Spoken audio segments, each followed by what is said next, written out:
I do think that it is manly in the way that, like, my dad would try to fix the sink, and he's not a plumber. Yeah. Do you know what I mean? Like, Yeah.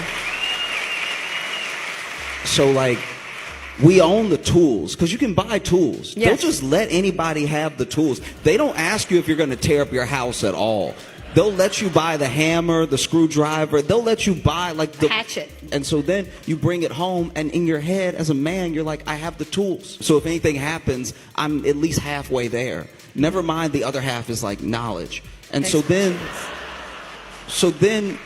there's, like, a leaky faucet, and so you get under the sink. You move all the Lysol, all the stuff out of the way, and then you're under there, and it's very uncomfortable. You're like, wow, I can't believe that there are people that do this without complaining. And then the way that thought process goes of, like, I'm a man is supposed to fix these things. I have the tools are right here. Right. You know, a tariff is a tool. It's not as if tariffs were invented this past week or anything. No. And obviously, when Trump was running, he was running on strength. You saw dudes that were voting for Trump talk about how we need strength right now and everything. He's a man. He has a tool. Let's just fix the thing. And the only thing he's missing is knowledge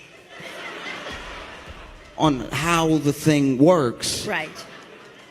And that does mean that the house we're in is going to leak very badly for a long time.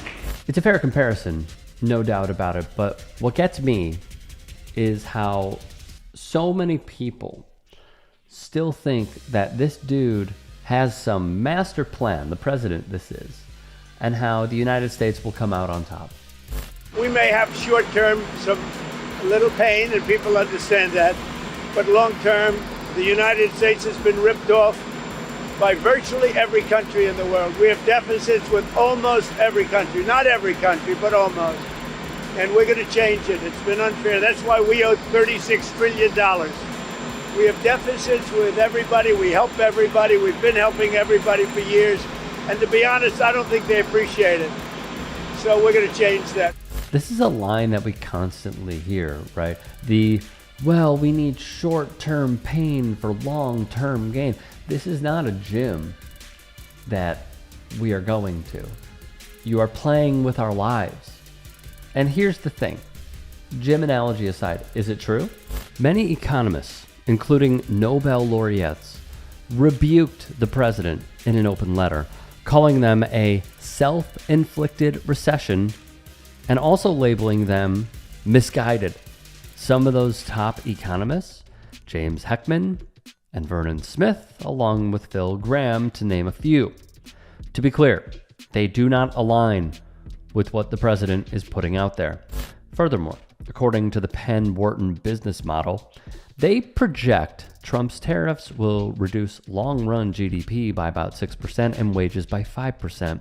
A middle-income household faces a $22,000 lifetime loss. Not small. These losses are twice as large as a revenue equivalent corporate tax increase from 21% to 36%, an otherwise highly distorting tax. Maybe the most frustrating part for me personally is how I understand world stage education ranking for the United States not as high as it should be. But is it by design that Republicans want to keep the electorate dumbed down? Personally, I say yes, because I'm going to give you a great example on why this is beneficial to them. Who pays the tariffs? The Chinese government pays the tariff. No, they don't. Yes, they do. The government that is manufacturing that product, I just want it to be even. Instead of us paying 400% of tariffs. How you doing? Hey, good. I don't want to. I'm an importer and an exporter. Yeah. For 20 years. Okay.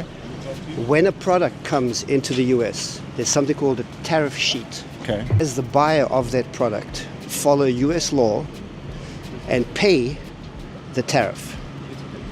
Some goods are tariff free. But when I pay that tariff, I'm an American citizen, an American taxpayer, right? That tariff might be 1%, it might be 7%, it might be 14%.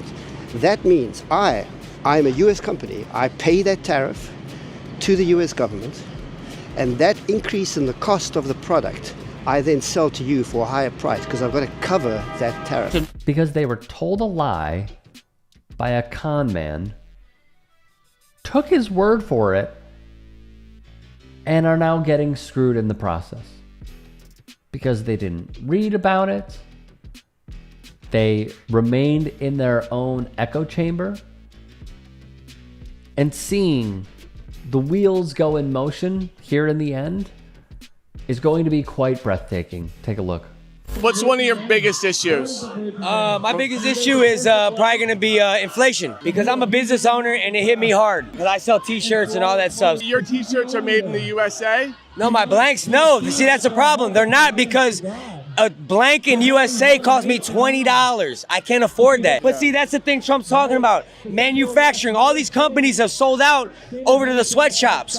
If we tax them, hit tariffs, the same item they're making over there will cost the same to make over here. We pay the tariffs. The companies pay the tariffs, not us. Anything. No, China doesn't pay the tariffs. We do when they come in. No, it doesn't work like that. No, whoever's importing is paying the taxes, man.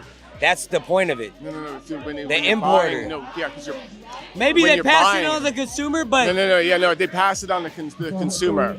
Jolly, tariffs. I'm familiar with it, man. I import a lot of in. So I'm trying to explain. Who pays the tariff? They're paying the tariff. Do you think that? Do you believe that? No, because I was trying to say, because I sell merch as well. Yeah. So if I sell you something for $10, right? And then you're going to sell it to him for $20. Exactly. But then I make you pay me $15 for it. Are you still going to sell it to him for $20? Am I going to sell it to him for $20? If I raise the price $5. Oh, it's going to have to go up. Right. So the consumer foots the bill.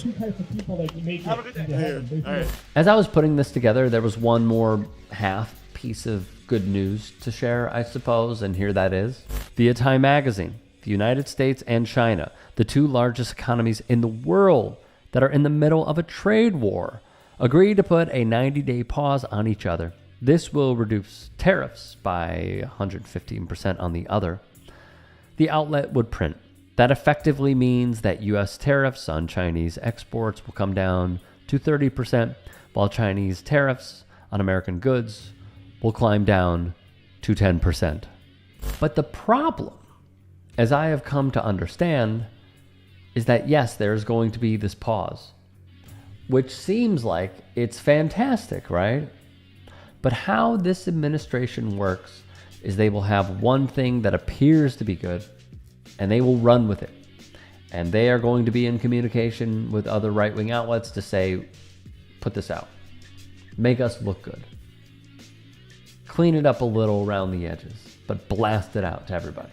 The issue at hand is that, number one, they know that this is a losing strategy. But now they put out this good piece of news. In the fine print, it's going to come with cuts to Medicare and Medicaid. So, yeah, this is a semi-good thing, although it was a self-inflicted wound. But now they're coming after healthcare, which is something that the Rick Scotts of the world and many others know a lot about. So, enjoy this smidge of a piece of good news, but also understand that your neighbor is probably not going to have health care anymore.